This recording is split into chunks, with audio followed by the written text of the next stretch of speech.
Bonjour à toutes et tous et bienvenue sur ce webinaire demande de licence nouveauté 2022-2023. Je vous propose de patienter quelques minutes, le temps que l'ensemble des participants puissent nous rejoindre. On débutera d'ici 18h05 plus tard. Merci.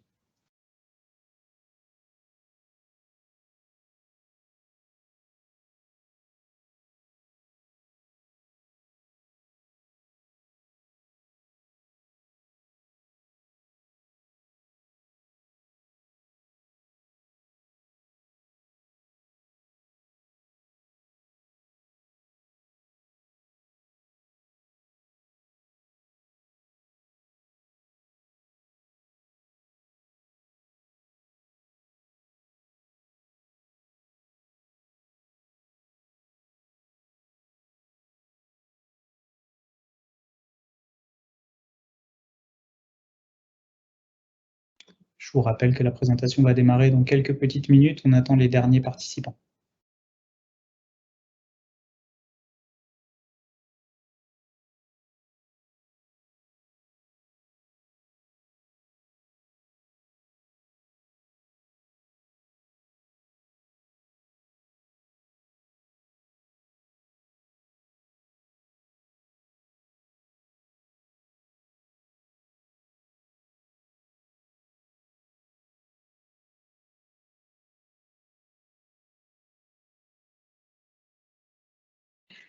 Si vous n'entendez rien pour l'instant, c'est tout simplement parce qu'on attend encore quelques minutes les derniers participants, pas d'inquiétude.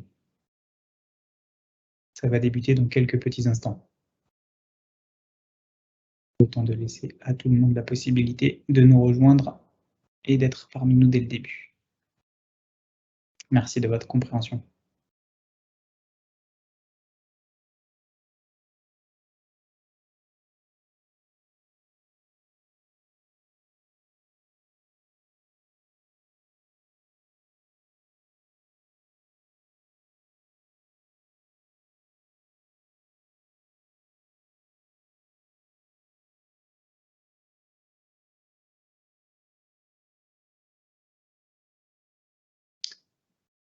Encore une petite minute et puis je crois qu'on va débuter puisque ceux qui sont à l'heure méritent qu'on débute à l'heure, ou pas trop tard en tout cas.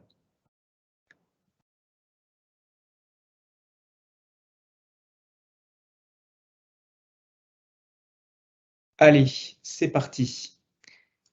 Écoutez, je suis très heureux de vous retrouver pour ce webinaire demande de licence nouveauté 2022-2023. C'est quelque chose qu'on avait déjà fait la saison dernière et qui avait été plutôt apprécié. L'objectif étant de vous mettre en visibilité les évolutions réglementaires et fonctionnelles qu'on a pu mettre en œuvre dans les parcours de demande de licence, dématérialisés notamment, afin que vous puissiez démarrer votre saison et votre campagne de licence dans les meilleures dispositions possibles. Alors, je vous rappelle tout simplement que ce webinaire, il n'a pas vocation à vous former à l'utilisation de la dématérialisation des licences notamment. Il y a des formations qui sont organisées dans chacun de vos territoires en ce sens, et il y a, vous le verrez, un ensemble de contenus qui sont à votre disposition pour que vous puissiez vous auto-former le cas échéant. Cette session aujourd'hui, elle est vraiment destinée à vous présenter les nouveautés spécifiques de la saison 2022-2023. Donc pour ceux qui auraient raté l'édition de l'année dernière, je vous propose éventuellement de récupérer le lien, on pourra vous le renvoyer, de la vidéo de la saison dernière pour vous remémorer et vous rafraîchir la mémoire sur les nouveautés qui avaient été présentées la saison dernière déjà et qui sont toujours présentes actuellement. Alors, pour débuter, un petit rappel, puisque vous savez que vous pouvez, par l'intermédiaire de ces webinaires-là, poser des questions pendant le webinaire, quel que soit le support que vous utilisez pour suivre ce webinaire, que ce soit un ordinateur, une tablette ou un téléphone. Vous avez tout à fait la possibilité de poser l'ensemble de vos questions en cliquant sur la petite icône point d'interrogation. Vous êtes déjà nombreux à l'avoir utilisé, donc n'hésitez pas à le faire. Il y a un collègue à moi qui s'appelle Karim Méroville, qui participe à ce webinaire et qui pourra répondre à vos questions au fur et à mesure de la réunion. Et bien entendu, à la fin de ce webinaire, on prendra une dizaine de minutes pour reparcourir les questions les plus pertinentes et les plus utiles à tous et pour prendre le temps d'y répondre. Maintenant, pour rentrer dans le vif du sujet, on va travailler en deux étapes ce soir. La première qui va consister à vous présenter les nouveautés réglementaires qui ont nécessité des changements dans les parcours de demande de licence. Et la deuxième qui va consister à vous présenter les nouveautés mises en œuvre sur les parcours de demande de dématérialisation des licences. Donc on vous parlera de ces nouveautés et on vous en fera la démo au fur et à mesure. Donc surtout, soyez bien attentifs. Alors, la première chose, c'est en ce qui concerne donc la campagne des licences 2022-2023, quelques nouveautés réglementaires. Alors, elles sont peu nombreuses cette saison, c'est une bonne nouvelle. La première, c'est le certificat médical des éducateurs, qui dorénavant est sur la même forme que celui des joueurs, à savoir que pour les mineurs, il n'y a plus d'obligation de fournir un certificat médical jusqu'à la majorité. Il faut répondre simplement à un questionnaire de santé spécifique chaque saison, le même que celui qui existe pour les joueurs. Et en fonction des réponses qui sont données sur ce questionnaire de santé, on sait si le licencié doit ou pas fournir un certificat médical.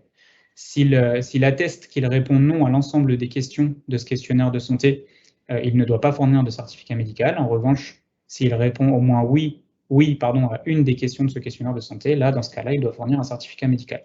Vous connaissez maintenant la mécanique en ce qui concerne les joueurs. Voilà, dans la continuité, c'est maintenant la même chose pour les éducateurs, qui sont du coup logés à la même enseigne. Information importante et précision importante, puisque je pense que vous allez vous poser la question, c'est que le questionnaire de santé qui doit être rempli par les éducateurs qui sont mineurs, c'est exactement le même que celui qui est rempli par les joueurs mineurs. Voilà. En ce qui concerne les majeurs, de la même manière, ils ont un certificat médical qui est dorénavant valable pour 3 saisons, à condition de respecter les mêmes conditions que pour les joueurs, à savoir que chaque saison, le licencié réponde à un questionnaire de santé et atteste qu'il a répondu non à toutes les questions du questionnaire de santé, et également que d'une saison à l'autre, il garde son statut de licencié. Donc nous, les actions qu'on a réalisées dans le cadre de cette modification réglementaire, c'est la mise en conformité du bordereau de demande de licence papier et des parcours de demande de licence dématérialisés pour être en conformité avec cette nouvelle règle. Donc vous pouvez le voir sur la droite, il y a une copie d'écran de l'encart médical du bordereau de demande de licence des éducateurs qui a été modifié, et on y reviendra un petit peu après quand on fera la présentation des documents de la campagne des licences 2022-2023. Ensuite, un autre changement sur les bordereaux de demande de licence, ça concerne la partie médicale des arbitres, puisque maintenant, sur le dossier médical des arbitres, en fonction de la situation de l'arbitre, il peut être amené de la même manière à devoir répondre à un questionnaire de santé, ce qui déterminera s'il doit fournir ou pas un dossier médical d'arbitrage. Donc il y a différents cas d'usage, on ne va pas rentrer dans le détail de chacun de ces cas-là, mais ce qu'il faut savoir, c'est que sur le bordereau de demande de licence, maintenant, il y a dans l'encart dossier médical la possibilité pour les licenciés concernés d'attester des réponses qui ont été données à l'auto-questionnaire médical sur la demande, le dossier médical d'arbitrage. Voilà. Donc ça, c'est la nouveauté que vous retrouverez et qu'on représentera aussi tout à l'heure quand on rentrera dans le détail du bordereau de demande de licence des arbitres.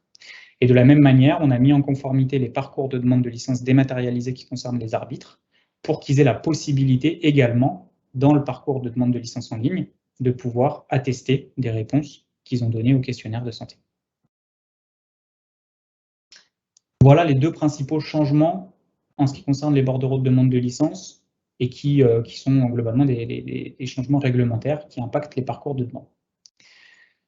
Ensuite, important de vous rappeler également ce qu'il est possible de faire de manière classique et ce qu'il est possible de faire de manière dématérialisée en fonction des types de licences. Vous le savez, on est vraiment dans une phase de dématérialisation de l'ensemble des parcours de demande de licence pour tous les types de licences, mais on est obligé de le faire, au fur et à mesure parce que ça prend du temps. Donc, au fur et à mesure, petit à petit, chaque saison, on intègre des nouveaux types de licences et des nouveaux types de demandes. Donc, pour la saison 2022-2023, ce qu'il faut retenir, c'est qu'en ce qui concerne les joueurs amateurs, pour les renouvellements et les nouvelles demandes, il y aura la possibilité de le faire à la fois par l'intermédiaire des parcours classiques, historiques au format papier, et à la fois en dématérialisation. En ce qui concerne les changements de club, pour l'instant, c'est toujours uniquement au format papier classique. Les changements de club pour la dématérialisation, on y reviendra un tout petit peu plus tard. En ce qui concerne les dirigeants et les volontaires, que ce soit pour les renouvellements ou les nouvelles demandes, vous pouvez faire à la fois des parcours classiques et à la fois des parcours dématérialisés. En ce qui concerne les arbitres, pour les renouvellements et les nouvelles demandes, vous pouvez utiliser les parcours classiques ou les parcours dématérialisés, et pour les changements de club, uniquement les parcours classiques. Attention, petite spécificité, petite précision, c'est que sur la saison 2022-2023, à partir de la saison 2022-2023, il y a certains de vos territoires qui imposent le recours à la dématérialisation pour les renouvellements de certains types de licences. Vous avez dû être informé par l'intermédiaire d'articles sur les sites internet de vos ligues et de vos districts. Mais voilà, il y a maintenant certains territoires qui n'autorisent plus la possibilité de faire des demandes de licence papier par l'intermédiaire des parcours de demande de licence historique et qui imposent l'utilisation des parcours dématérialisés pour les renouvellements de certains types de licences. Donc là, à vous de vous renseigner. De toute façon, dans Foot Club, pour ceux qui sont concernés, vous le verrez, vous n'avez plus la possibilité d'initier des renouvellements standards sur ces types de licences-là. Okay. Dernière information sur cet écran, c'est que en ce qui concerne les changements de club pour les joueurs amateurs et pour les arbitres, on est en train de travailler dessus. Et normalement, à partir du mois de septembre 2022, ce sera disponible et vous pourrez dorénavant utiliser la dématérialisation pour faire votre demande de changement de club. Bien entendu, on vous redonnera les informations à ce moment-là pour que vous puissiez le faire dans les meilleures dispositions. La nouveauté cette saison, ça concerne les éducateurs, puisqu'on a intégré les parcours de demande de licence dématérialisée pour les éducateurs en ce qui concerne les renouvellements et les nouvelles demandes. Donc pour tous vos éducateurs maintenant, donc les animateurs, les éducateurs fédéraux, les techniques régionaux ou les techniques nationaux, vous aurez la possibilité de faire vos renouvellements et nouvelles demandes, soit par l'intermédiaire des parcours classiques historiques, soit par l'intermédiaire des nouveaux parcours dématérialisés qui ont été implémentés. En ce qui concerne la partie changement de club des éducateurs, c'est la même chose. Pour l'instant, ça reste uniquement sur les parcours classiques. Et d'ici à septembre 2022, vous pourrez également faire par l'intermédiaire des parcours dématérialisés. Le seul type de licence qui restera à dématérialiser, ça concerne les joueurs fédéraux, mais ça concerne une population un peu plus restreinte et surtout beaucoup moins de clubs sur le territoire. Pour l'instant, les parcours de demande de licence des joueurs fédéraux ne sont pas dématérialisés, ils restent faits par l'intermédiaire des parcours classiques historiques. Voilà, ça c'est très important. La grosse nouveauté, s'il y avait quelque chose à retenir de ces deux slides-là, c'est que par rapport à la saison dernière, il y a dorénavant la possibilité de faire les demandes dématérialisées pour les éducateurs également. Information importante aussi en ce qui concerne les éducateurs sur la partie médicale qu'on évoquait tout à l'heure et le changement réglementaire qui consiste à faire en sorte que les mineurs n'aient plus à fournir de certificat médical et que les majeurs aient un certificat médical qui soit valable 3 saisons. Ce qu'il faut savoir, c'est que le certificat médical fourni pour la saison 2021-2022 est valable pour 3 saisons. Donc normalement, pour la saison 2022-2023, les éducateurs qui sont concernés, en fonction encore une fois des réponses qui donneront au questionnaire de santé, ils n'auront pas à fournir de certificat médical pour la saison 2022-2023. Attention, tout dépend vraiment à chaque fois de la situation de l'individu, mais en tout cas, sachez que les certificats médicaux fournis pour la saison 21-22 sont valables pour 3 saisons, donc 2021-2022, 2022-2023 et 2023-2024. Voilà. Documents. Donc là, c'est la liste des documents officiels qui sont à utiliser dans le cadre de la campagne de licence 2022-2023. Alors notamment quand on utilise les parcours classiques standards, dans le cadre des changements de club pour l'instant et encore dans le cas de certaines nouvelles demandes si vous en avez besoin. Nous, vous le savez maintenant, on privilégie et on fait la promotion, on vous incite fortement à utiliser la dématérialisation pour tous les gains que ça peut vous apporter en termes d'efficacité et en termes de charges administratives. Maintenant, dans certains cas, vous restez obligé d'utiliser des bordereaux de demande de licence papier. Donc, voici la liste des documents officiels qui sont à utiliser pour la campagne 2022-2023.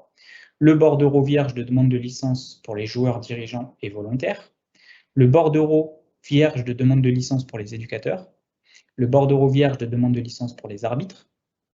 Le modèle de certificat médical qui est à utiliser uniquement dans le cadre d'une demande dématérialisée. Le questionnaire de santé à destination des licenciés majeurs, le questionnaire de santé à destination des licenciés mineurs, le dossier de surclassement pour les joueurs qui sont concernés, l'accord du club quitté en rapport avec l'article 117D dans certains cas très précis si besoin, et l'attestation d'honorabilité pour les éducateurs bénévoles, qui restera nécessaire au format papier si vous faites encore des demandes de licence par les parcours historiques. Donc, ce que je vous propose très rapidement, c'est de parcourir chacun de ces documents-là pour pouvoir regarder un petit peu les différences qu'il y a par rapport à la saison dernière et les nouveautés qui ont été implémentées dessus. Alors, sur les parcours, pour certains, ça va être très rapide, vous allez le voir. Sur les parcours de demande de licence, sur le bordereau de demande de licence joueur, dirigeant et volontaire, donc sur le bloc identité, il n'y a aucune modification par rapport à la saison dernière. Sur la bloc catégorie non plus, dernier club quitté non plus. La partie assurance reste également la même. Offre commerciale et coordonnées identiques également. Sur la partie médicale, on a juste mis, bien entendu, le lien vers les nouveaux questionnaires de santé de la saison 2022-2023 pour les mineurs dans le bloc des licenciés mineurs et pour les majeurs dans le bloc des licenciés majeurs. Sur la partie certificat médical, la seule modification, c'est des modifications de libellé, où on dit maintenant que pour les joueurs, ils doivent présenter l'absence de contre-indication médicale à la pratique du football en compétition et en compétition à la catégorie d'âge immédiatement supérieure. Donc ça, c'est juste pour se mettre en conformité avec le code du sport. Et pour les dirigeants, présente l'absence de contre-indication médicale à l'arbitrage occasionnel. Donc là, c'est tout simplement parce que c'était des libellés qui étaient différents la saison dernière, mais ça ne change rien en l'état. Sur la partie signature, dans le bloc mineur, majeur ou représentant du club, on est exactement sur la même chose que la saison dernière. Vraiment, ce bordereau-là, à part la saison en haut et ce qu'on vient d'évoquer ici, il n'y a aucune autre modification. Ensuite, sur maintenant le bordereau de demande de licence des éducateurs. Celui-ci, il a particulièrement changé en rapport avec ce qu'on évoquait tout à l'heure et les nouvelles modalités réglementaires qui concernent les éducateurs. Donc, on retrouve dans le bloc identité la même chose que la saison dernière. Dans le bloc catégorie, c'est pareil, ça ne change pas. On peut faire une demande animateur, éducateur fédéral, technique régionale ou technique nationale. Sur la partie fonction, pas de modification non plus. Et là, par contre, il y a une modification, puisqu'avant, le bloc qui concernait la partie contrat de travail ou bénévole était positionné en haut à droite. On a été obligé de le positionner maintenant à cet endroit-là. Donc là, la seule modification, c'est qu'on fait aussi référence aux animateurs qui ne sont pas concernés par la partie contrat de travail, puisque c'est forcément des accords bénévoles les concernant. Et on a intégré la possibilité d'informer que l'accord entre l'éducateur et le club est bénévole directement dans cet encart-là. Voilà, tout simplement. Sur la partie offre commerciale et coordonnée, pas de modification. Sur la partie assurance non plus, le contenu du bloc est le même. Sur la partie liste, alors, et là par contre sur la partie médicale, des grosses modifications, puisqu'avant il n'y avait qu'un bloc certificat médical pour les éducateurs, et maintenant on a été obligé d'adapter pour faire à peu près la même chose que ce qu'il y a sur le bordereau de demande de licence des joueurs, à savoir qu'il y a un bloc qui concerne les mineurs, un bloc qui concerne les majeurs, avec toutes les modalités qui les concernent dans chacun des cas. Donc voilà, pour le licencié mineur, on rappelle que le certificat médical n'est pas obligatoire, que ce principe est applicable uniquement si la condition suivante est respectée. L'intéressé doit répondre au questionnaire de santé qui est disponible par l'intermédiaire du lien ici et attester d'une réponse négative à toutes les questions de ce questionnaire. Et on informe que dans le cas contraire, l'individu doit fournir un certificat médical qui ne sera valable que pour la saison en cours.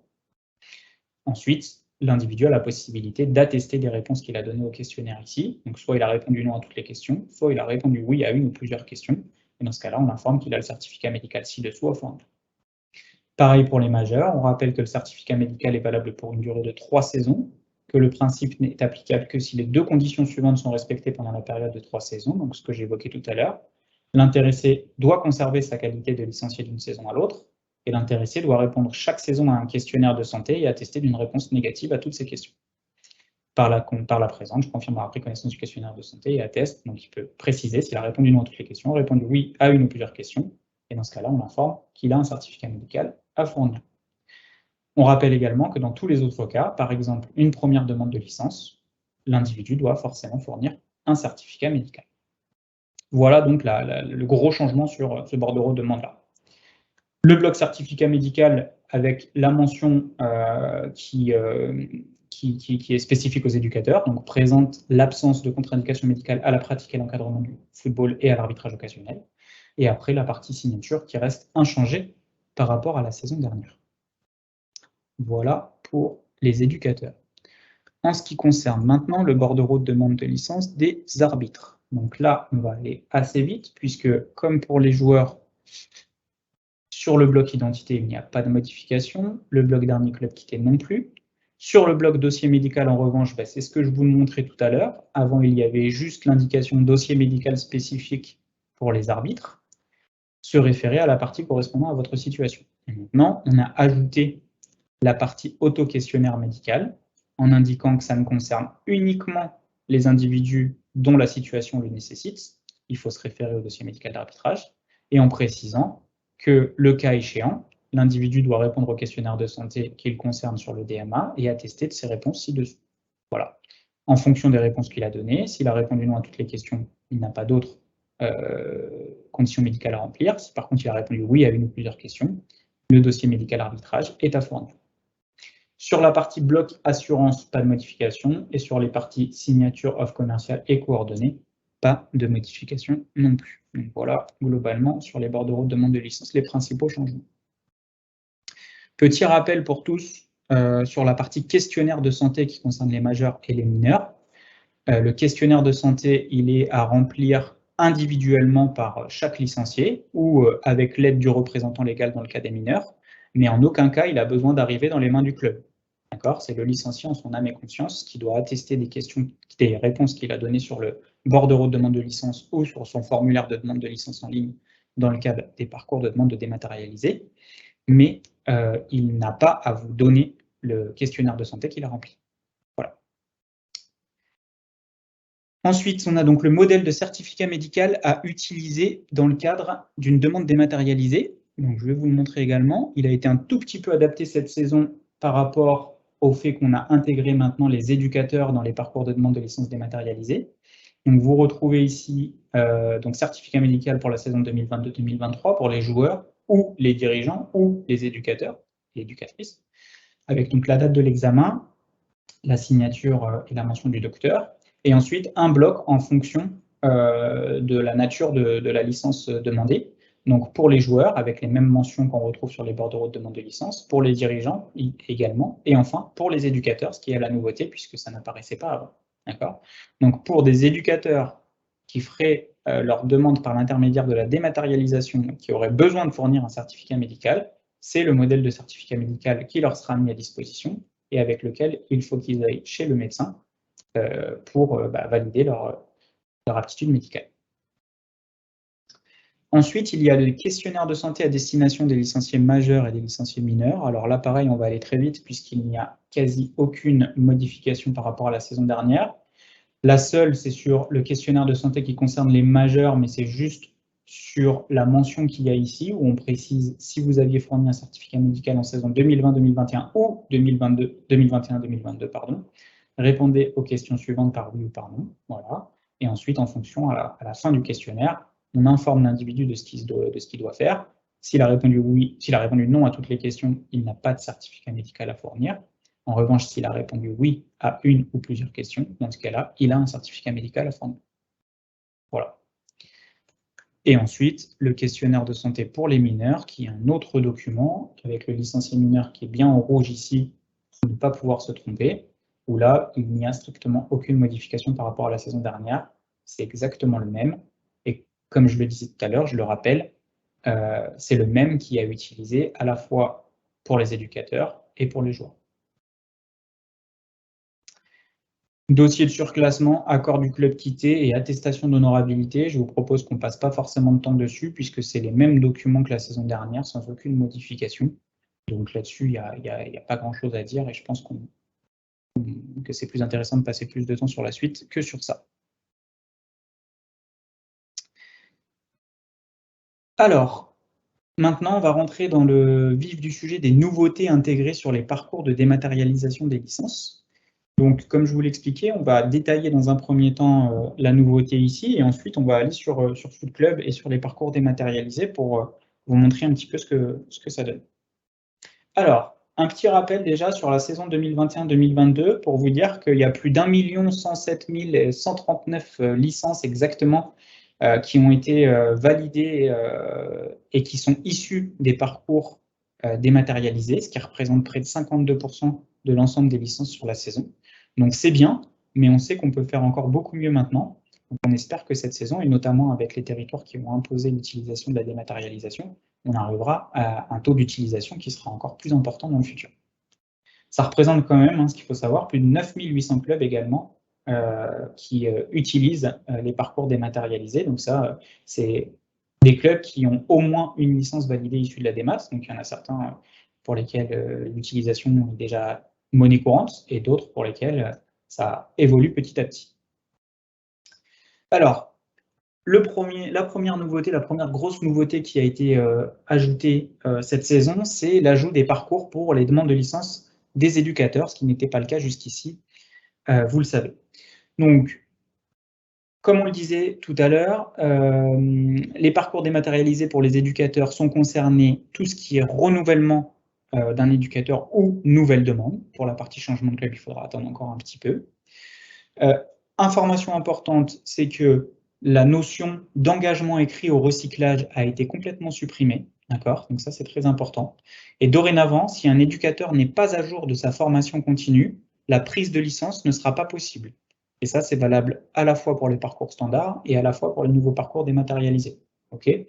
Donc là, charge à vos éducateurs de bien s'assurer qu'ils sont à jour de leur formation continue, puisque le cas échéant, ils pourraient être amenés à être bloqués pour leur prise de licence.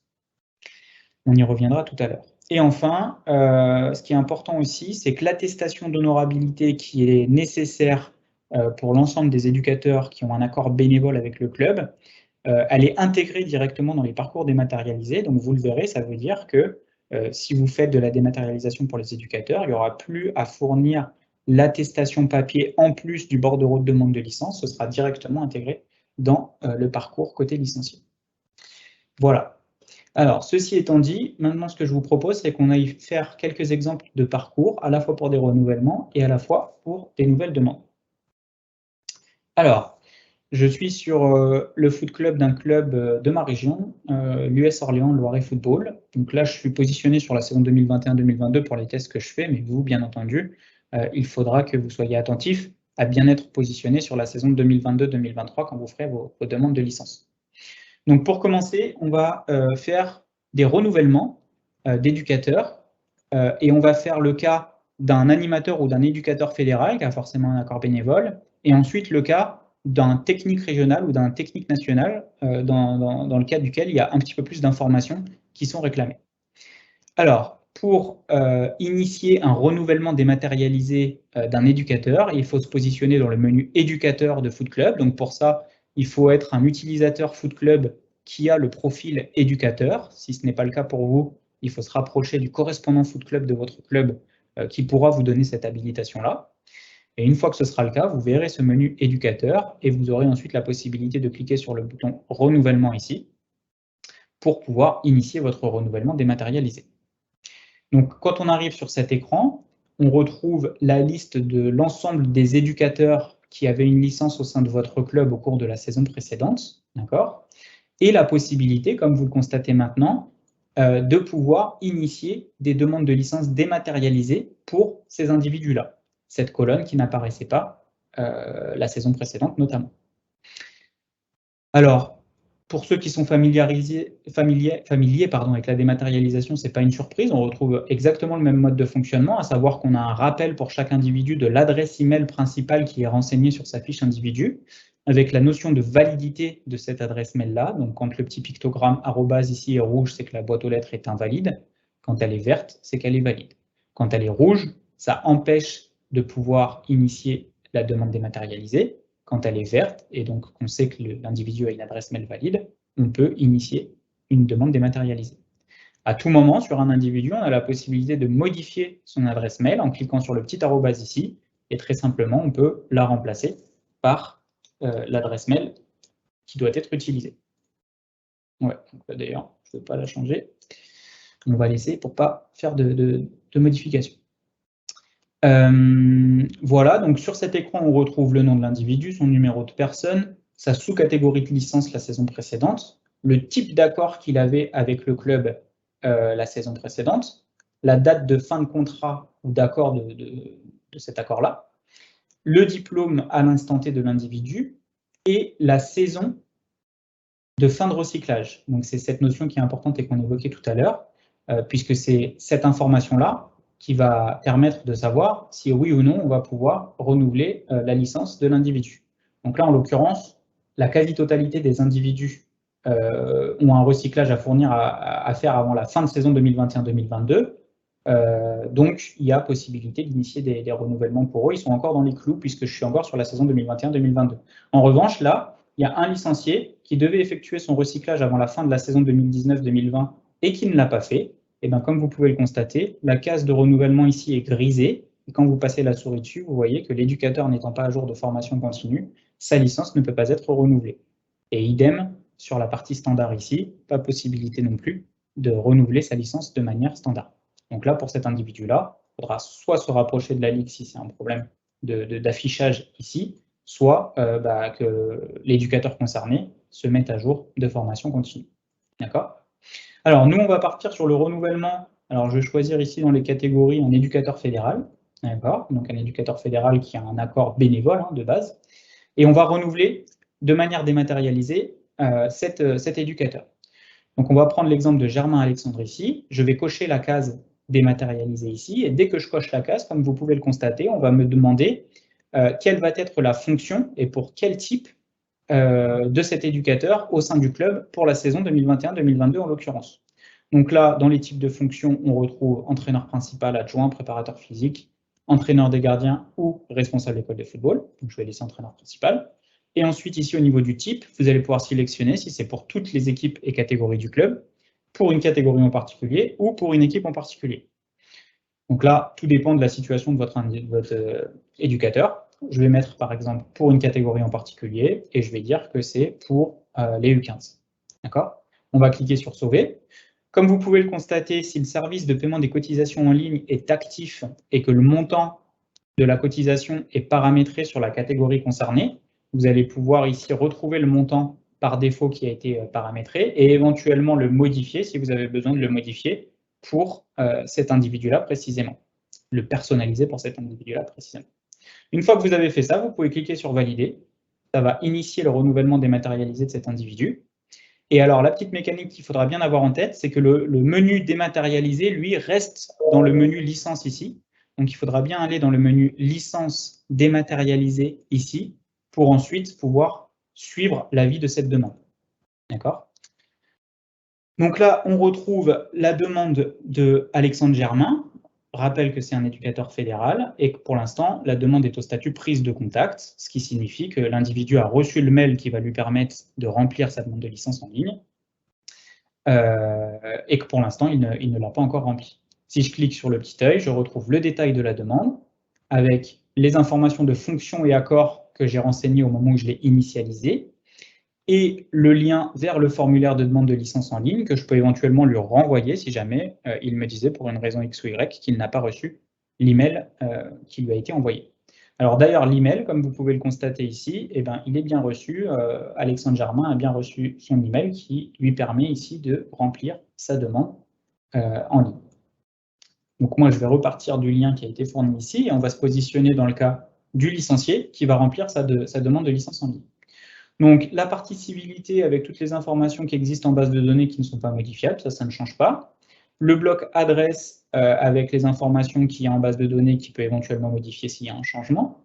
La partie contact également, téléphone domicile, mobile personnel et email principal. Le rappel de sa fonction et de l'accord qui a été saisi par le club pour être sûr que ce qu'il signe, c'est conforme avec l'accord que lui, il a eu avec le club.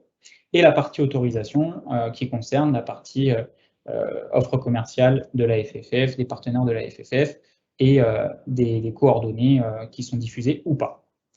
Quand on clique sur l'étape suivante, on arrive sur la partie assurance où il doit prendre connaissance des conditions d'assurance fournies par sa ligue régionale, il doit lire en entier le document, il peut télécharger le document et il a la possibilité de dire s'il décide ou pas de souscrire aux conditions, aux garanties complémentaires. Excusez-moi. Vient l'étape des pièces justificatives, où là, dans le cas de ce licencié précisément, il doit fournir un certificat médical tamponné et signé. Donc là, On va aller chercher un document, on va l'intégrer, on va cliquer sur étape suivante, et on arrive à l'étape de signature électronique, où pour les éducateurs bénévoles, il y a maintenant une case à cocher supplémentaire, qui est celle qui correspond en fait à l'attestation d'honorabilité des bénévoles. D'accord? Donc plutôt que d'avoir un document spécifique à fournir, on a inclus la partie attestation d'honorabilité sur cette étape de signature électronique, et l'individu est obligé de cocher cette case dans laquelle ça dit qu'il certifie avoir pris connaissance des dispositions de l'article du Code du sport dans le cadre de l'exercice à titre bénévole de la fonction d'éducateur, avec toutes les informations qu'il y avait sur l'attestation d'honorabilité. Et comme ça, on sait que, comme il est obligé de cocher sur cette case-là, il a pris connaissance de cette attestation, il atteste en fait de son honorabilité. De la même manière, il y a la petite case à cocher qui permet de certifier l'exactitude des informations fournies dans la demande. Et enfin, il peut signer et soumettre sa demande pour terminer sa demande de licence. Si le service de paiement des cotisations en ligne est actif pour son club, il a la possibilité éventuellement de payer sa cotisation en ligne. S'il ne le souhaite pas, il peut cliquer sur non et passer à l'étape suivante. Enfin, il peut éventuellement renseigner la fiche d'inscription club sur laquelle on reviendra un tout petit peu plus tard au cours de cette session. Si on se repositionne maintenant du côté du club, on voit que la demande d'Alexandre Germain a basculé en statut contrôle à effectuer.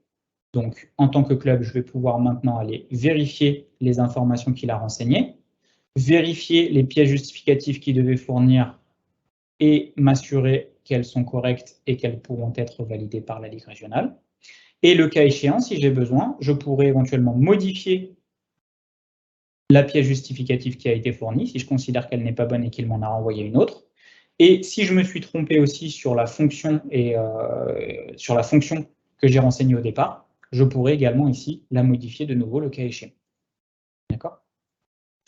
Si tout est OK, je peux accepter la demande qui bascule maintenant en attente signature club. Et ça, comme vous le savez, dorénavant, ou en tout cas pour ceux qui ne le savent pas, il faut être autorisé à signer, donc avoir dans son profil l'habilitation signataire des demandes dématérialisées, pour pouvoir maintenant signer définitivement la demande de licence de cet individu-là et l'envoyer en gros au contrôle de la Ligue régionale.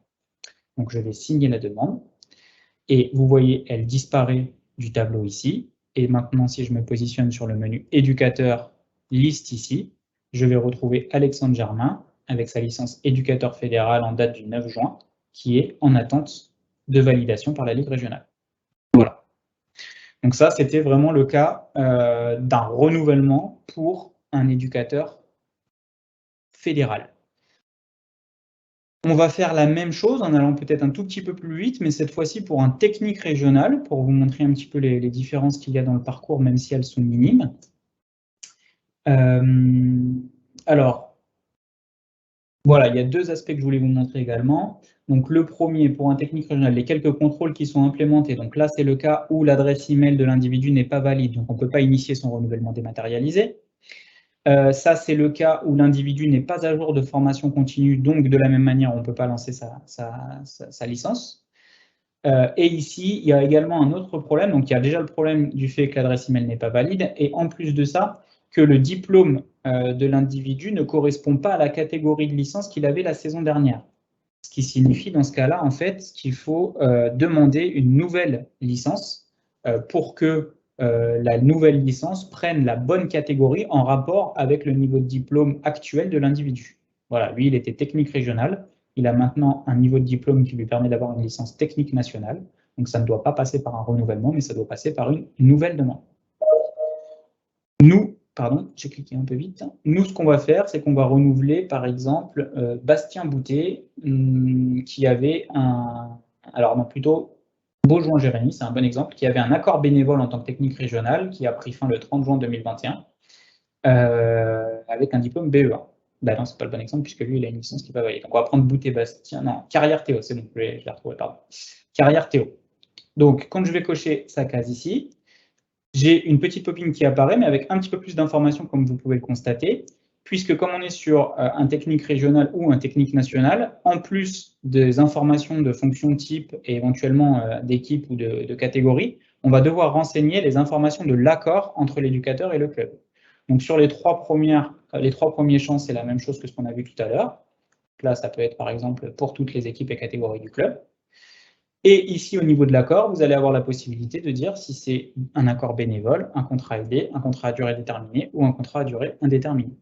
Puis on va dire par exemple que ça part sur un contrat à durée indéterminée maintenant, avec un salaire de 1 500 € pour 35 heures par semaine, avec une date d'effet qui commence à aujourd'hui et une date d'expiration qui est vide, puisque comme c'est un CDI, il n'y a pas de date d'expiration à ce stade. Je clique sur sauver. De la même manière, je peux éventuellement modifier le montant de sa cotisation et je peux cliquer sur valider. Je retourne dans mon menu licence dématérialisée ici. Je vais retrouver la demande de Théo Carrière, qui, de la même manière que tout à l'heure, a reçu un mail de son côté pour remplir sa demande de licence en ligne.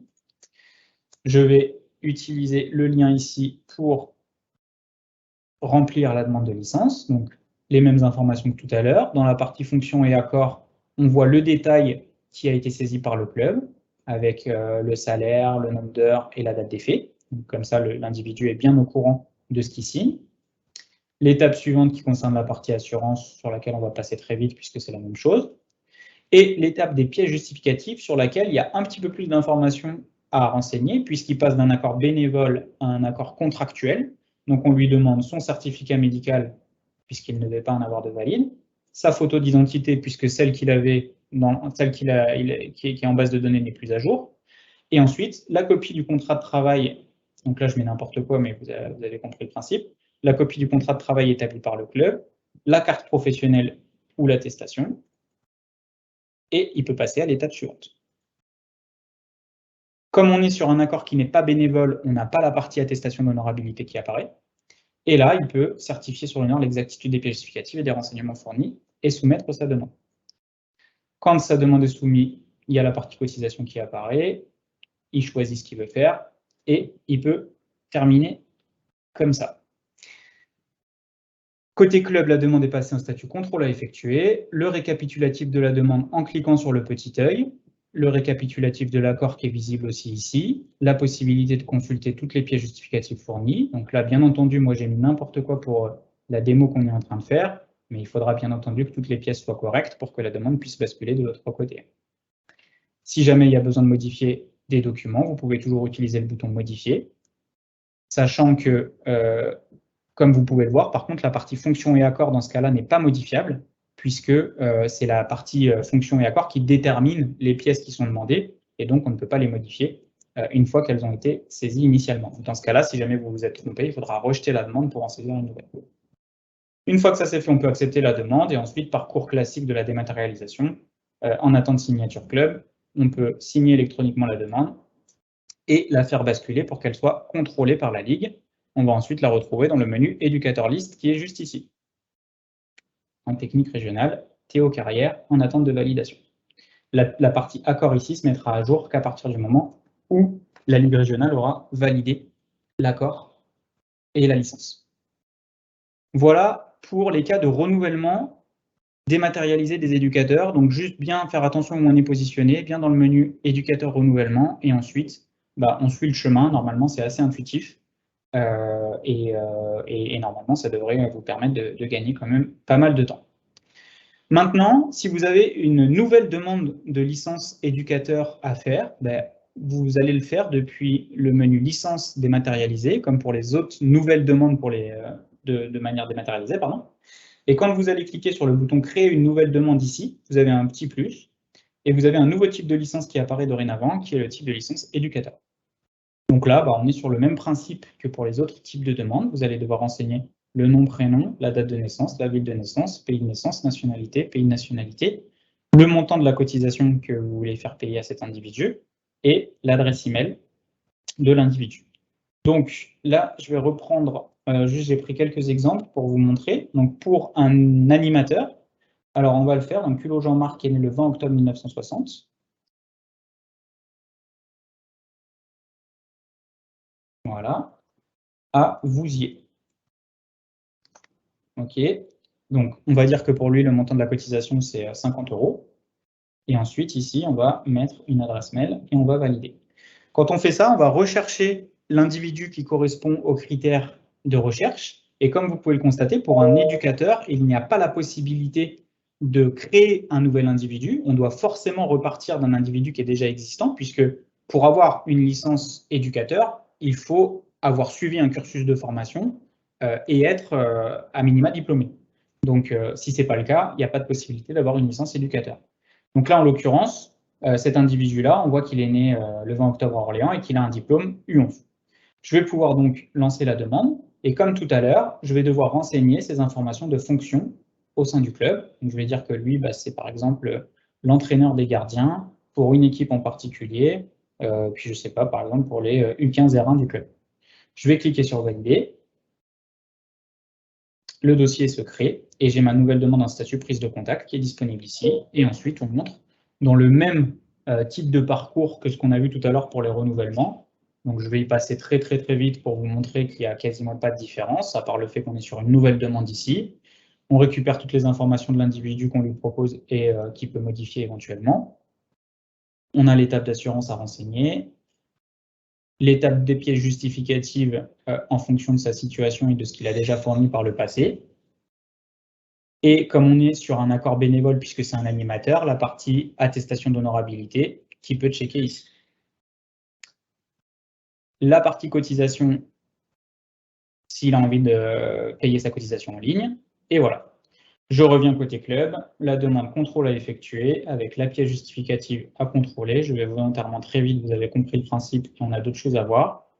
Et en attente signature club ici, pour pouvoir la faire basculer de l'autre côté.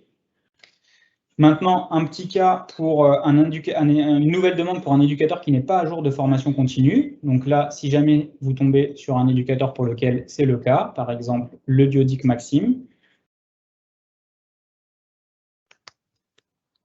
qui est né le 24 octobre 1995 à Pontivy. Et bien là, avec un montant de cotisation, on va mettre 0 si jamais vous ne voulez pas lui faire payer sa cotisation en ligne. Voilà. Je vais valider, on va bien retrouver l'individu. Donc là, on voit qu'il a un BEF, mais que son recyclage devait être fait avant la fin de saison 2020-2021. Donc là, en l'occurrence, quand on va cliquer sur l'individu, ça va nous dire demande impossible car la personne n'est pas à jour de sa formation continue. Donc là, dans ce cas-là, pareil, il faut se rapprocher de la ligue ou de l'individu pour voir ce qu'il a. Enfin, dernier cas, c'est le cas d'un technique régional en nouvelle demande, donc par exemple Carval Maxime ici. Voilà, qui est né le 8 juillet 1995 à Quimper. Je vais cliquer sur valider. Donc lui, il est dans les clous puisqu'il a un BEF avec un recyclage qui devait être fait avant fin de saison 2021-2022. Donc moi, sur la saison 21-22, je peux encore faire sa demande. Et là, je vais devoir renseigner les informations de sa fonction et de l'accord au sein du club. Donc, pareil, on va dire que c'est l'entraîneur adjoint de l'équipe de l'US Orléans en national, que c'est un contrat à durée indéterminée, et je vais mettre pareil que tout à l'heure, et je vais valider. Et là, je ne vais pas aller au bout de la demande, vous avez compris le principe, c'est exactement la même chose. L'individu renseigne son formulaire en ligne, vous faites le contrôle côté club, et ensuite la demande bascule à contrôler. Donc voilà pour tout ce qui concerne les parcours de demande de licence des éducateurs qui ont été implémentés pour cette nouvelle saison. Hop.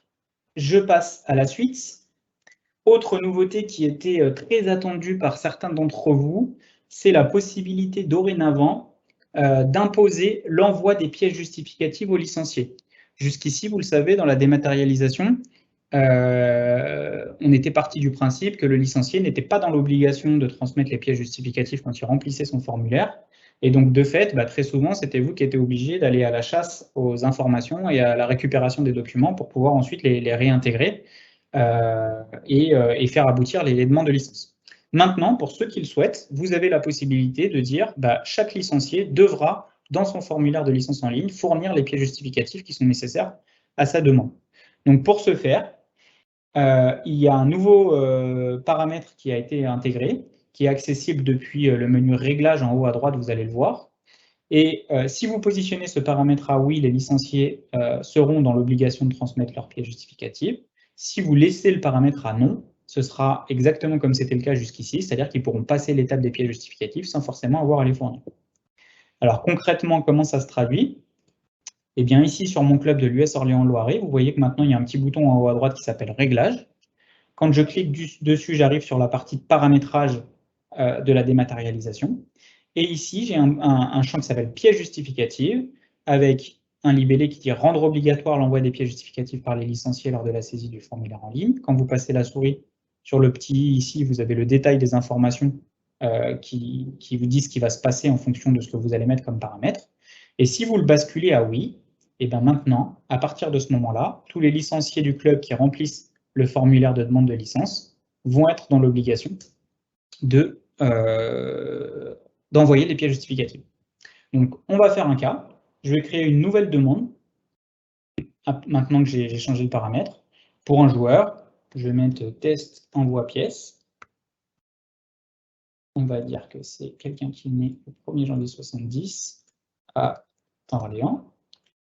Voilà, c'est une licence libre, rien de particulier sur la demande de licence derrière. Je vais cliquer sur valider, je vais dire que c'est une nouvelle personne, peu importe, et ma demande va se créer. Quand le licencié va arriver sur l'étape des pièces justificatives dans son parcours de demande de licence en ligne, donc là je vais renseigner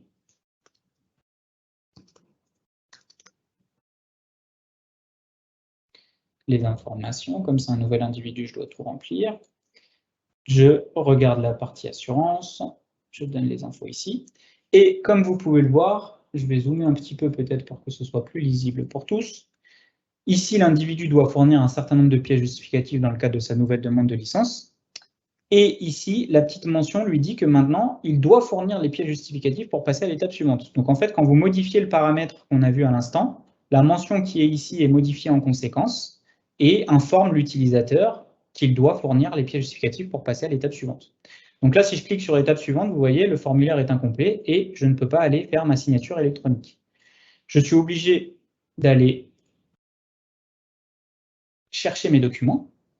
J'ai cliqué plusieurs fois, donc le message apparaît plusieurs fois.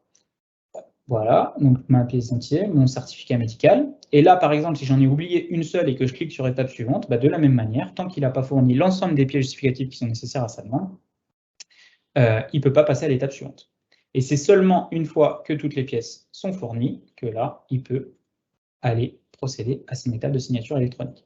Donc ça, c'est très important, en effet, puisque ça vous permet de vous assurer, vous, de votre côté, que vous n'aurez plus de demandes qui arrivent avec des pièces qui sont manquantes. Donc peut-être que ça peut être très intéressant. Sachez également que le paramétrage ici, il est instantané, d'accord? C'est-à-dire que si vous le modifiez en cours de saison, eh ben, les licenciés qui rempliront leur formulaire à partir du moment où vous avez fait cette modification, auront ou pas l'obligation en fonction de ce que vous avez paramétré à l'instant T. D'accord? Donc ça, c'est vraiment important. Et sachez que c'est possible et que vous pouvez le mettre en œuvre dès à présent. Ensuite, autre nouveauté importante qui était très attendue, c'est en ce qui concerne les licences multiples pour quelqu'un, par exemple, qui a à la fois une licence joueur et à la fois une licence dirigeant dans le même club, dans la même saison. Jusqu'ici, la dématérialisation, elle redemandait pour la licence dirigeant parfois les mêmes pièces qui avaient déjà été fournies pour la licence joueur.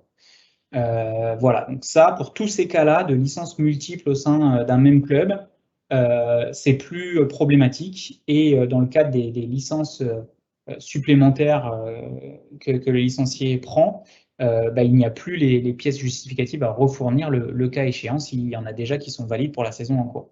Donc on va prendre un exemple très concret.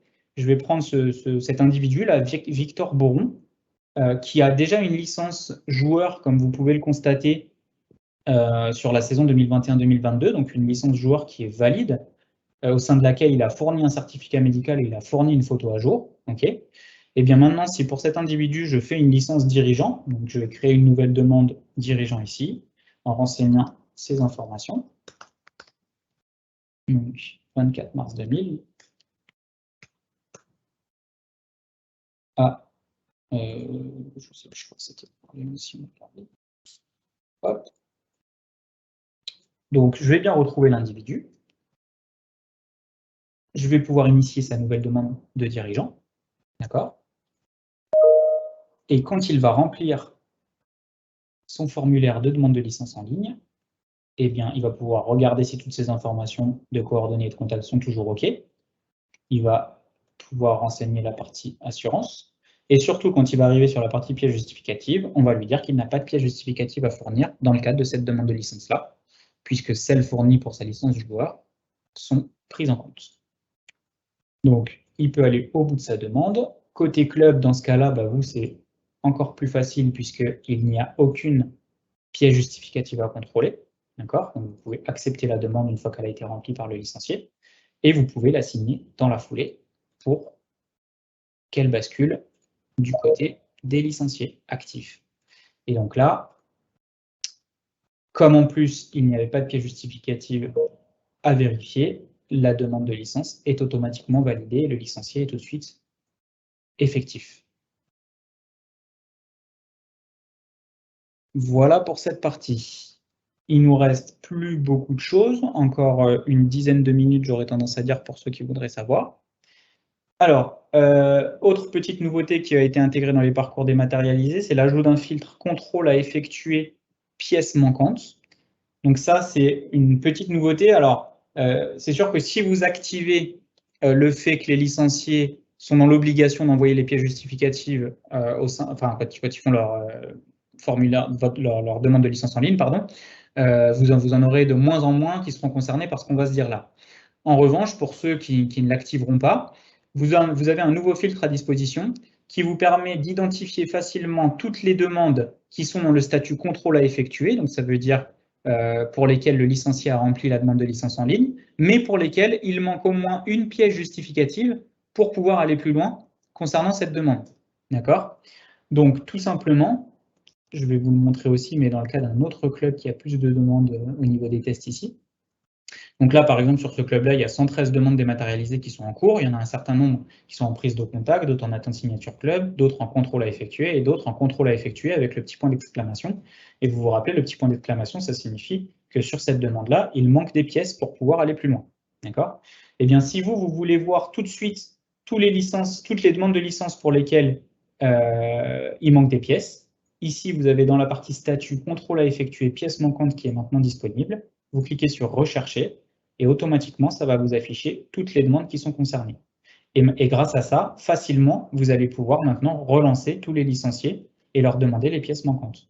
Donc, vous cliquez sur demander les pièces manquantes ici, le licencié est relancé et vous vous rappelez, pendant 7 jours, vous ne pouvez plus lui redemander les pièces ou jusqu'à ce qu'il ait de nouveau fourni les pièces.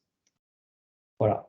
Donc là, hop, je peux envoyer mes rappels de pièces manquantes. Comme ça, les licenciés reçoivent un mail, je vais vous le remontrer pour ceux qui auraient oublié, qui leur dit que leur demande de licence est incomplète, qu'ils doivent envoyer des documents manquants avec la liste des documents concernés et la possibilité pour eux, en cliquant sur transmettre les documents, d'envoyer ces documents qui sont manquants. Voilà. Donc c'est une petite nouveauté, mais en tout cas, ça peut être utile quand même pour vous, je pense, en termes de gestion au quotidien. On poursuit. On a apporté également cette saison quelques améliorations, même si ce n'est pas encore 100% peut-être parfait pour certains, mais en tout cas un certain nombre d'améliorations sur la partie fiche d'inscription. Vous savez, la petite rubrique qui permet de récupérer des informations supplémentaires sur les licenciés, en plus des informations réglementaires qui sont demandées dans le cadre de la demande de licence en ligne. Donc, sur cette fiche d'inscription, il y a un gros travail qui a été fait par un groupe de travail à la fédération qui s'appelle Digitalisation des clubs, qui a travaillé sur l'harmonisation et la rationalisation des questions qui étaient présentes dans ce questionnaire-là. Ce qu'il faut savoir, c'est également que l'ensemble des réponses qui sont données sur ce formulaire d'inscription sont dorénavant disponibles dans l'export Excel qui est accessible dans le menu de dématérialisation, et qu'il y a dorénavant la possibilité de paramétrer les blocs que vous voulez faire remplir à vos licenciés dans le même menu de réglage qu'on a vu tout à l'heure, qui permet de dire si vous voulez obliger les pièces justificatives ou pas. D'accord? Donc on va voir tout ça très rapidement. Je vais retourner sur l'écran licence dématérialisée ici. Dans le menu réglage ici en haut à droite, vous voyez qu'il y a une partie qui s'appelle fiche d'inscription, qui était avant accessible par un autre menu qui s'appelait fiche d'inscription spécifiquement, et au sein duquel vous allez pouvoir sélectionner les blocs à intégrer à la fiche d'inscription. Okay, donc à chaque fois, il y a les petits i informatifs et en passant la souris dessus, vous avez le détail de ce qui sera contenu dans le bloc. D'accord? Donc ça peut être intéressant pour savoir ce que vous allez poser comme question au licencié. Donc il y a un bloc qui concerne la partie autorisation, un bloc qui concerne la partie participation à la vie du club, et un bloc qui concerne la partie mensuration pour la dotation d'équipement. Okay? Donc vous pouvez cocher ou décocher les blocs en fonction des questions que vous voulez que les licenciés répondent. Donc je clique sur valider, donc comme ça tous mes blocs vont apparaître. Et en fait, ce que ça va générer, c'est que chaque licencié, quand il remplit sa demande de licence en ligne, donc on va prendre l'exemple de quelqu'un qui est en prise de contact ici, Carval Maxime, pour lequel on n'a pas été au bout tout à l'heure. Hop.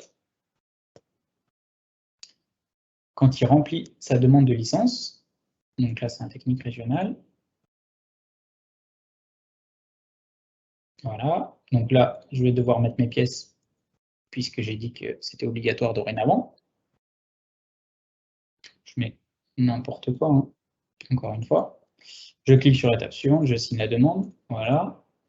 Et ici, tout de suite, le licencié, dès la fin de sa demande de licence en ligne, il va avoir la possibilité d'accéder à cette fameuse fiche d'inscription en cliquant sur le bouton « Maintenant » et de pouvoir renseigner toutes ces autres informations qui sont nécessaires à la vie du club.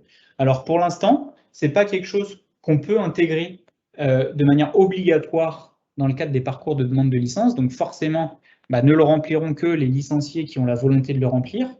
Voilà, c'est quelque chose sur lequel on va travailler aussi pour voir après de quelle manière on peut peut-être le rendre peut-être un peu plus obligatoire pour l'ensemble des licenciés qui sont concernés. Ce qu'il faut également savoir, c'est qu'une fois que le licencié a rempli sa demande de licence en ligne, il a toujours possibilité d'accéder à ce formulaire-là en recliquant sur le lien « Remplir le formulaire » qu'il a reçu dans l'email de demande de licence. D'accord? Donc ça, c'est aussi important. Et donc là, on retrouve les questions sur la partie autorisation. Donc au niveau de la santé, autorise le responsable du club à prendre les mesures nécessaires concernant sa santé. Demande à ce que là où les personnes suivantes soient contactées par le responsable du club. Quand on coche ça, on peut renseigner test santé PR 0, 0, 0, 0, je mets n'importe quoi encore. Hein. Voilà, on peut renseigner des informations de la personne concernée, indiquer toutes les difficultés de santé en précisant la conduite à tenir, maladie, accident, crise, allergie, etc. Donc là, je sais pas, je mets n'importe quoi, rhume par exemple. Droit à l'image, donc est-ce que le licencié autorise le club à utiliser son image sur les supports officiels, etc. Et ensuite, la partie participation à la vie du club qui concerne les activités sportives. Est-ce qu'il est prêt à s'investir dans là où les missions suivantes, accompagnement d'équipe, encadrement, arbitrage ou autre qui peut préciser. La partie activité associative, avec la possibilité de s'investir dans la participation à l'organisation d'événements, la communication, la recherche de partenariats ou autre. La fréquence à laquelle il serait disponible pour participer à ces activités. Et la partie mensuration, où là, il va pouvoir dire quelle est la taille de ses vêtements dans le cas d'une dotation et quelle est la pointure de ses pieds, le cas échéant. Engagement et signature, avec quelques éléments qu'il doit cocher pour pouvoir valider le formulaire. Et quand il clique sur le valider, on l'informe qu'on a bien reçu sa fiche d'inscription club. D'accord? À partir de ce moment-là, le club, lui, dans l'export Excel ici, peu importe le statut de la demande, il va pouvoir retrouver toutes ces informations.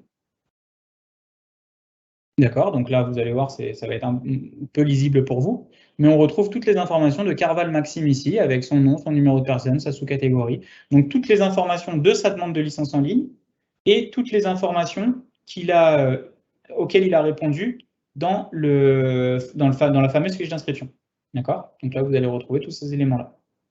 Okay, donc ça, en termes d'exploitation de données, pour vous, après, ça peut être intéressant. Alors, même si pour l'instant, ce n'est pas encore obligatoire, et donc forcément, peut-être tous vos licenciés ne vont pas le remplir, pour ceux qui arriveront à faire en sorte qu'il y ait le maximum qui le remplissent, ça peut être une source de données qui est quand même importante, sachant que pour l'instant, on le sait, il y a un certain nombre de ces données que vous ne pouvez pas réexploiter par ailleurs, et ça, c'est vraiment un travail sur lequel il va falloir qu'on avance dans les prochains mois. Je reviens sur ma présentation. Donc voilà, vous l'avez compris, cette partie-là de fiche d'inscription. Autre chose qui a été mise en œuvre cette saison, c'est l'intégration sur le mail d'attestation de licence que reçoit chacun des licenciés, de la possibilité d'ajouter son attestation de licence à son wallet mobile. Alors, ça ne parlera peut-être pas à tout le monde, mais en gros, vous avez la possibilité, quand on a un smartphone, d'avoir un wallet avec ses cartes bancaires, des cartes de préférence, ce genre de choses. vous avez la possibilité dorénavant d'intégrer votre attestation de licence FFF directement dans ce wallet, et ainsi de pouvoir la présenter le cas échéant quand vous avez besoin dans certains cas. Donc ça, quand l'individu reçoit son email d'attestation de licence, que je dois pouvoir retrouver, voilà, par exemple ici, eh bien, il a deux boutons en fonction de l'OS de son téléphone, soit Google Pay, soit Apple Wallet pour ceux qui utilisent des téléphones Apple. Et en cliquant sur le bouton, ça lui donnera le parcours qui lui permettra d'intégrer son attestation dans son wallet. Voilà, ça c'est une petite nouveauté, mais intéressante pour les licenciés qui peuvent en avoir besoin. Et enfin, quelques nouveautés diverses sur lesquelles on ne va pas forcément passer beaucoup de temps, mais qu'il faut que vous connaissiez. On a supprimé la possibilité de copier-coller l'email dans la pop-in de nouvelles demandes. Donc ça, c'est tout simplement ici. C'est vrai qu'il y avait la possibilité jusqu'ici de faire un copier-coller du champ. Donc si on faisait une erreur dans le premier email, forcément, on l'a répété dans le deuxième. Dorénavant, il n'y a plus cette possibilité. On est obligé de ressaisir deux fois dans les deux champs l'email de l'individu. La saisie du code postal de ville de naissance qui est obligatoire si le pays de naissance est France métropolitaine. Vous le savez, la saisie du code postal de ville de naissance est obligatoire depuis la saison dernière. On avait un petit trou dans la raquette quand le pays de naissance choisi était France métropolitaine, puisqu'on a cette possibilité dans le référentiel, donc ça on l'a corrigé. On a également ajouté, alors ça c'est peut-être pas visible, mais c'est vraiment de la robustesse dans l'application de dématérialisation, des spinners lors du lancement des recherches ou des actions qui permettent d'éviter que vous cliquiez ailleurs quand il y a quelque chose qui se passe en off quand vous avez cliqué sur un bouton d'action. On a ajouté des textes médicaux sur l'étape des pièces justificatives, notamment en ce qui concerne les joueurs, pour être en conformité avec les bordereaux de demande de licence papier, ce qui n'était pas toujours le cas jusqu'ici. Je vais vous montrer un exemple juste après. Et enfin, on a ajouté les logos des clubs sur le formulaire licencié, comme vous l'avez peut-être constaté, ce qui permet de personnaliser un petit peu plus la demande de licence par rapport à votre club. Donc juste en lien avec ce que j'évoquais à l'instant, si je vais par exemple renouveler un licencié mineur qui n'a pas à fournir de certificat médical, je vais prendre un U13, peu importe. Voilà le premier, ou le deuxième, enfin le troisième en l'occurrence. Quand je vais ici sur son formulaire de demande de licence en ligne, donc je passe très vite, même si je ne vais pas pouvoir, puisqu'il faut que je renseigne ces informations. Je mets encore une fois des choses très rapides pour pouvoir aller à l'essentiel. Voilà.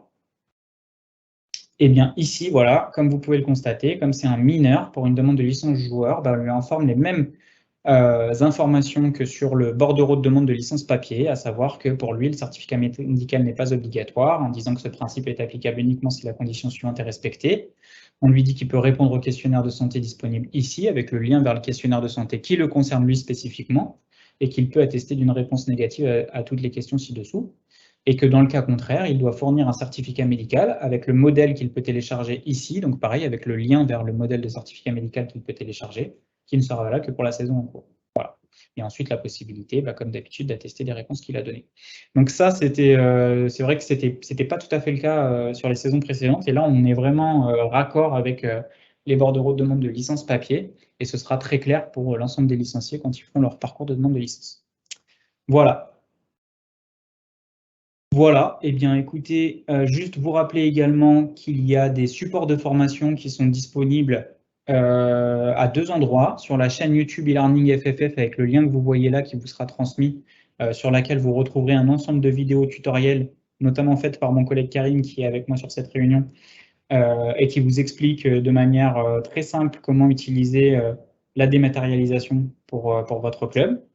Et la foire aux questions, qui est un gros travail sur lequel on œuvre aussi régulièrement, qui est accessible depuis le menu cotisation ou le menu dématérialisation en cliquant sur le bouton foire aux questions ici, et à partir de laquelle vous allez pouvoir retrouver aussi tout un tas d'informations et de tutoriels d'informations sur l'utilisation de la dématérialisation, de la cotisation en ligne, et même de manière plus générale sur l'ensemble des services digitaux qui sont mis à votre disposition en tant que club.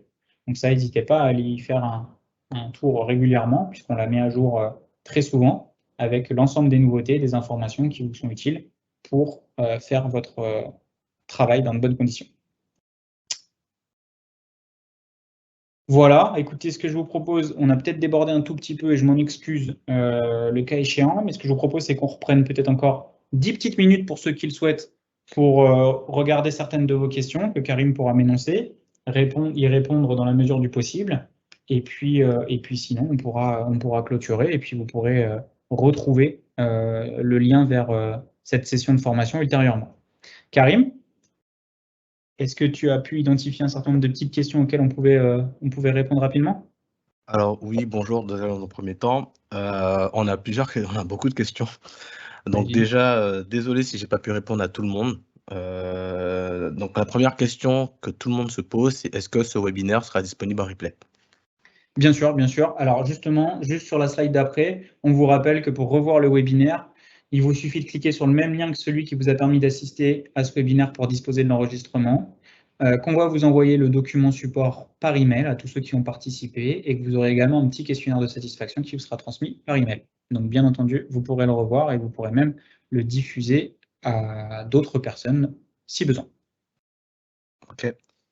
Du coup, la seconde question, pardon.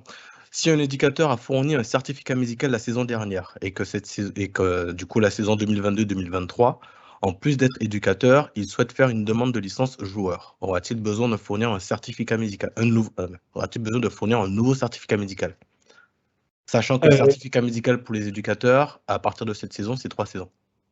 Alors, sachant que s'il était juste éducateur la saison dernière et pas joueur, il faudrait revoir ce qu'il y a sur le... Je ne voudrais pas dire de bêtises, donc je vais juste regarder sur le certificat médical éducateur la mention qui dit « présente l'absence de contre-indication médicale à la pratique et l'encadrement du football ».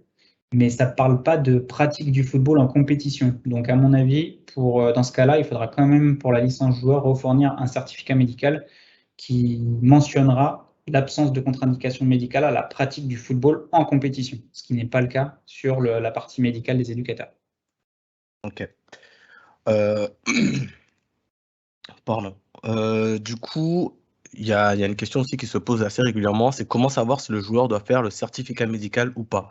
Dans Foot Club, il y a une édition. Est-ce que tu peux leur montrer comment effectuer justement cette édition rapidement, s'il te plaît? Bien sûr, très bonne remarque. Donc dans le menu, dans Foot Club, dans le menu licence, édition et extraction, quand vous faites votre édition de licencié et que vous faites, alors d'ailleurs je vais me positionner sur la saison précédente, ce sera plus parlant. Si vous faites votre édition de licencié et que vous utilisez l'extraction Microsoft Excel ici, que vous utilisez la liste standard, par défaut, dans la liste standard, il y a un champ validité du certificat médical N+1 qui apparaît.